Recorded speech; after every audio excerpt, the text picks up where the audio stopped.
14 ऑगस्टपासून 17 ऑगस्टपर्यंत आम्ही आमचा गोवन फिल्म फेस्टिवल करतोय, ज्यामध्येही म्हणजे मराठी आणि कोकणी ही दोन्हीही फिल्म म्हणजे 14 ते 17 मी मुद्दामून सांगतोय, कारण मॅडम दिलायला लोकांनी मला सांगितलंय तुम्हाला परत एकदा सगळ्यांना निमंत्रण द्या आणि 14 आणि 17 तारखेला म्हणजे 14ला उद्घाटनाला आपण सगळेजण परत या ठिकाणी यावे असंही मी आपल्याला सर्वांना विनंती करतो.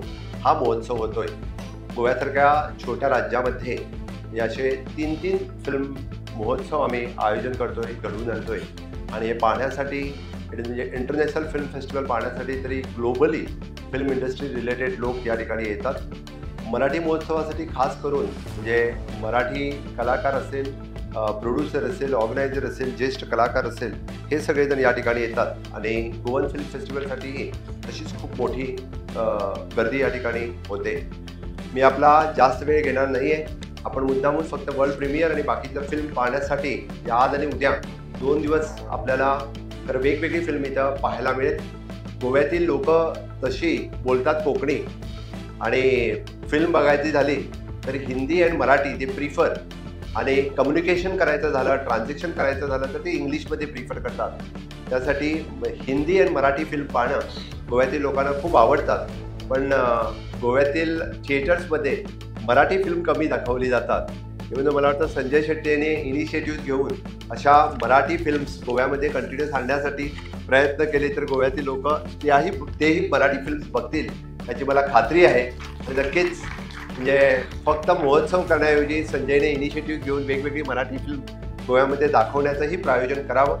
गोव्यामध्ये जरी थिएटर्स कमी असेल तरी नाट्यगृह खूप म्हणजे 10 ते 12 ठिकाणी अशा पद्धतीचे नाट्यगृह आहेत that can be converted into the theatres and it is possible. मला वाटतं या ठिकाणी आलेले प्रोड्युसर्स, फिल्म फायनान्सर्स याने जर प्रयत्न केला तर एक चांगला प्लॅटफॉर्म गोव्यामध्येही अशा पद्धतीने होऊ शकेल.